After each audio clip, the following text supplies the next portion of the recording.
How you do, buckaroos, and how the heck are you? Don't knock the prop over, Tom. So I've got the Diamond Bear Presidential IPA.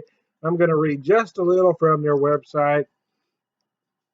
Rumor has it this beer is the favorite of a former U.S. president. Well, they are from Little Rock, Arkansas, so I'm going to let you guess what president they may be alluding to. An IPA with big hops bitterness, bumping against three varieties of two-row barley malt goodness, a fan favorite.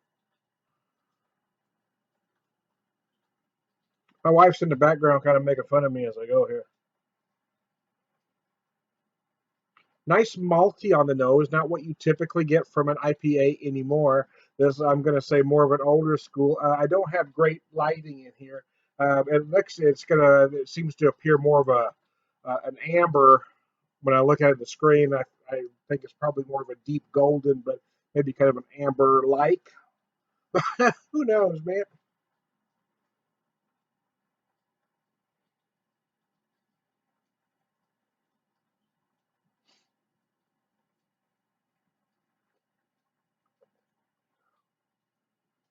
Oh, it's nice. Here's the thing. This really isn't the type of IPA that's trendy or popular these days. So a lot of folks are going to drink this IPA, and it's not going to be for them because it's not what they're looking for. People want those big tropical fruit salad IPAs these days. This one is a little more comforting, a little more satisfying, in my opinion. It's big and malty. It's more of an older school American craft IPA. Doesn't mean it's mediocre. Doesn't mean it's meh. It means it's not what's trendy right now. And I think that's what irritates me when I hear folks talk about mediocre beers and breweries, is that just because it doesn't fit your taste buds doesn't mean it's mediocre. Pay attention to how it's put together. Is it crafted well? You need to be able to tell the difference between a well crafted beer and does it work for your taste buds. Just because it's not what you particularly want in a beer doesn't mean it's bad or mediocre beer. So I hate when breweries get described or beers get described as mediocre just because it's not in somebody's wheelhouse. Is it crafted well? Do you know enough about beer to tell if it's well crafted? I think this is put together well. Is it what's trendy right now? No. But does it mean it's a bad or mediocre beer? No, it does not.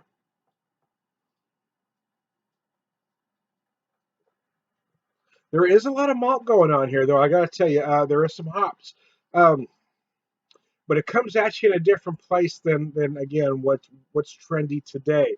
I would say maybe 10 years ago, maybe even as far back as 15, and this is what would be expected from an IPA. But now it seems to be a bit mild.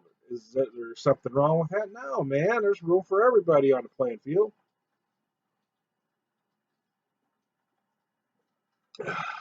I picked up three Diamond Bear flavors this week, and I did it for a couple reasons. Well, one, I've had them before, but it's been a couple years since I've revisited them, and that because they were reasonably priced. I bought the oatmeal stout, was 8.5 a six pack. This one was 8.29 a six pack, and the pale ale was 7.97 a six pack. So all of them were under 9. So all were very reasonable buys.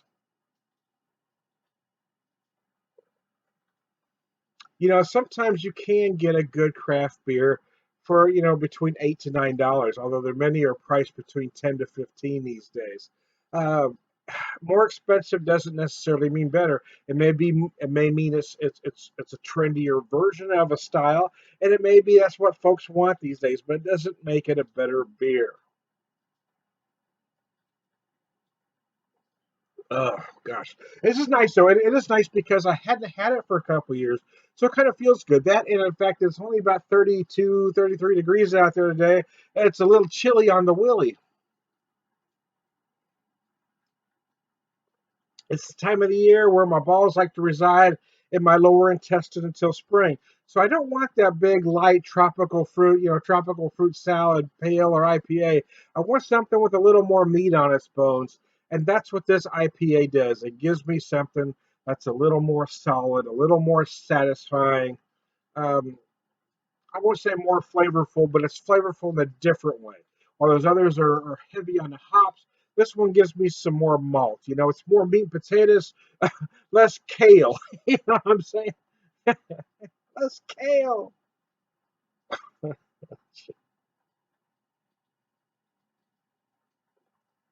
think there was a conspiracy with kale farmers trying to convince everybody you ought to eat it. I am thoroughly convinced that nobody on the planet likes kale, but nobody wants to admit it. Everybody wants to tell you, "So wonderful, you got to eat it. It's great." It tastes like a bitter green, man. I know I have put it in things. I bought some a while back, and I used it in an omelet. It was fine.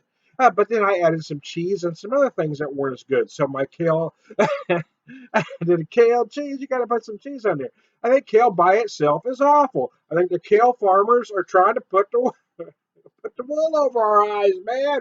They're trying to make us eat something, and people eat that up, man. It's healthy. It's good for you. Never mind, it tastes like a dog took a turn on your grass. Anyways, now you've gone too far now, Tom, I know. Get back to the beer. Okay, I'll bring myself back. So watching, looking at that outside scenery kind of made me think, anyways. Kale is wonderful, folks. I'm just kidding. I'm going to get nasty messages and comments from kale farmers. Tom, we didn't like what you said about kale. Makes my poop green. Makes me turn a lot. So I guess if you need a movement and you like colorful poop, by all means, buy kale. Ah,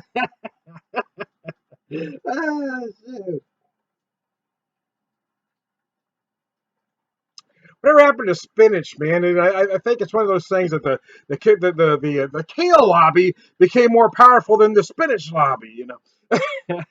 Somebody's lobbying congressman. I want to become a kale lobbyist.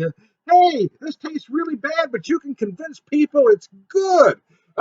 That sucks. I spent years as a deli manager. We use that stuff to garnish meat and cheese trays, but we knew better than to eat it. This stuff is not good. Anyways, I digress. So I apologize to kale farmers, even though I'm correct. I apologize to Diamond Bear for going off track, but that's what I do. I apologize to my wife for going way too far. She's in there making comments. I don't know if you picked up that on the thing, but my peanut. I tried to get her out so I could do this on my own, but now I've got an audience of one, and she really is a pain in my. Oh, excuse me. I won't say what. 30 degrees outside. It's 30 degrees, she says.